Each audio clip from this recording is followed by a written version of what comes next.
Anastasia. Did you know that there are 3.6 million cases of child abuse that are reported every year in the US alone? Hmm? Did you know that 30 to 40% of these victims are abused by a family member? Did you know that 50% are abused by someone outside of their own family? Did you know this? I think this is a very important topic because it's something that people try to look away from. A lot of people don't like to take child abuse serious, and it's in many forms: molestation, physical abuse, mental, emotional.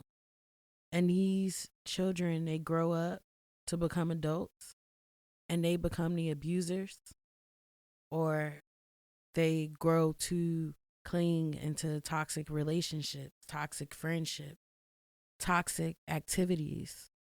And imagine most of them that just run wild in the street. This is a very important topic.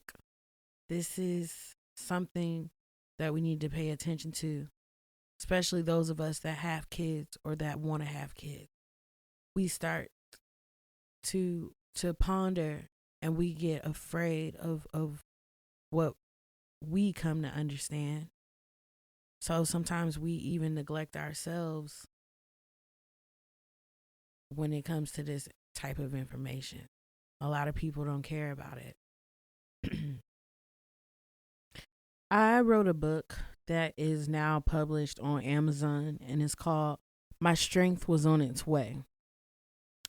And in this book, I'm I'm basically talking about my experience with what I suffered as a child, which was molestation.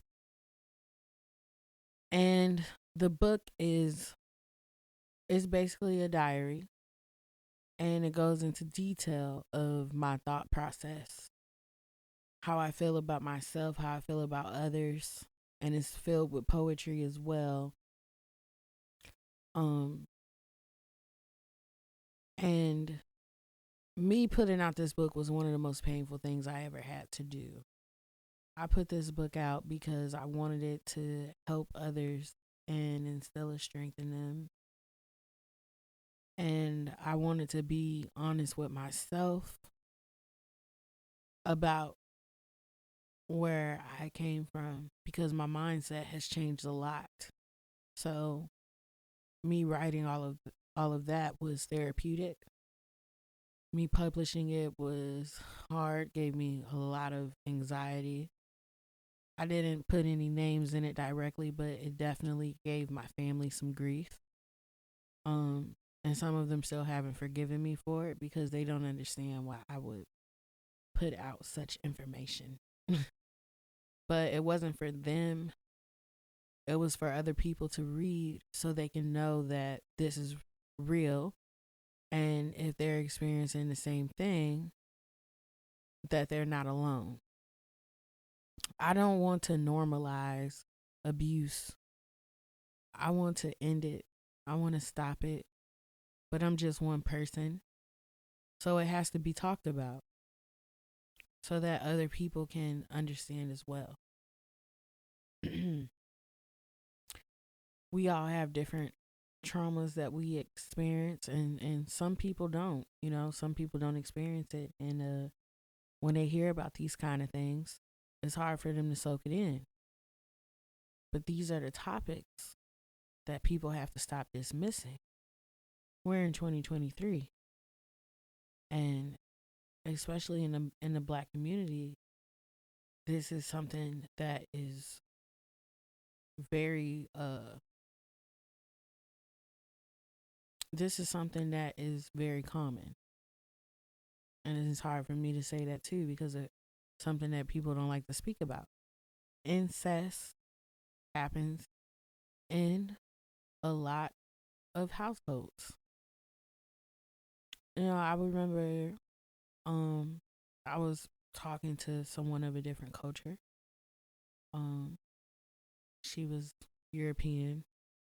And she's a really good friend of mine. I'm not going to mention her name, but you know, I was sharing some of my trauma with her. And I was telling her how I, had experienced rape and stuff as a child.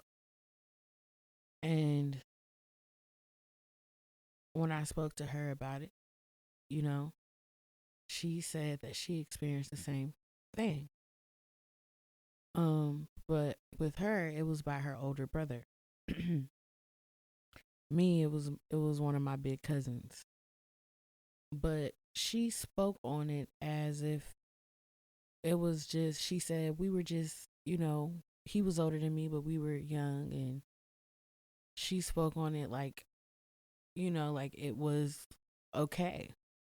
And I asked her, I'm like, but how could you be okay with that?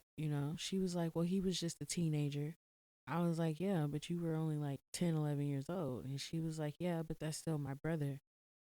So it's not just something that happens in black communities, it happens in other communities and cultures as well. Um, and she stood by her brother loyalty. She said it's something that, the whole family knows about, but we don't really speak on it much. We grew out of that. She said they grew out of it. I said, you grew out of it? She said, yeah, we grew out of it. She said, I liked what he was doing, and I was exploring different parts of my body too. I damn near choked when she said that, you know? And I don't understand that mindset. When I have my kids, I don't think that, they should be having a sexual experience at a young age in the first place, but especially with their sibling or their cousin, their niece or their nephew. I just think that that is disgusting. And I think that is something that shouldn't happen at all. Some people don't take it that serious. And they, like she said, and she just said, oh, we grew out of it. The girl was 5, 5 or 6 years younger than her brother. I believe she told me she was like 10 um years old and he was a teenager. And I just think that that is disgusting. What happened to me was disgusting. What happened to her was disgusting. And what's happening to anybody else is disgusting. If it's around those lines, you know, um, talk to your kids, talk to them, you know what I mean? Sex education is important.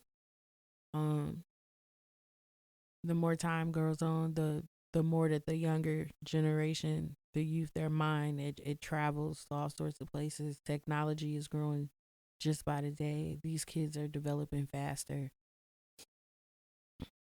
So, um, another thing that really what really got me to even want to speak on this topic, um, is because, we have people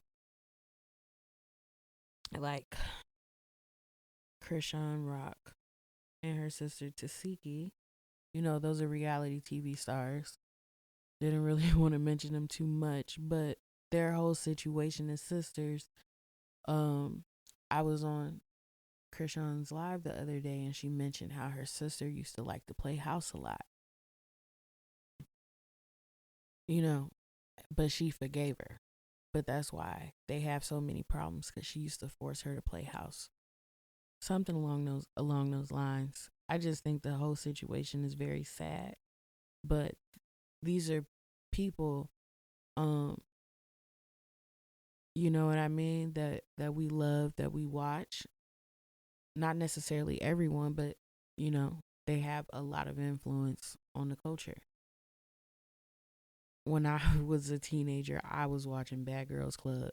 So now we got baddies. Come on now. These teenagers, they are watching that show. They are watching the social media drama. And that right there, that playing house. Everybody that I grew up with, they used to play house. You get what I'm saying? Um, Sex wasn't necessarily, or sexual activity, or some people like to call it, oh, we did the sexy or we dry hump. That isn't something that's necessarily mm, that isn't something that's necessarily far fetched. That's common knowledge. You know what I mean? Especially with younger kids. Um, you know what I mean? So, in other words, don't let your kids play house. Tell them that playing house is not a game that they're allowed to play. Um, it's a disturbing topic, but we have to break the cycle. We have to end the cycle. I want better for our younger generation and our generations to come.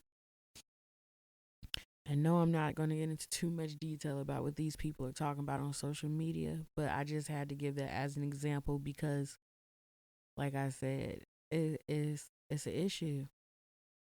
It is an issue, and I want to see change. I want to see growth amongst all of us, and especially our youth. When did this start? What triggered the game house? You know, that's what I want to know. What triggered that? Did that start did that start in slavery? Was that a Jim Crow thing? Who started the game house and how did it travel amongst all these different families? No matter the culture, why is it so common? Why does it keep happening? And why does it leave us with scars of memories that we can not get rid of?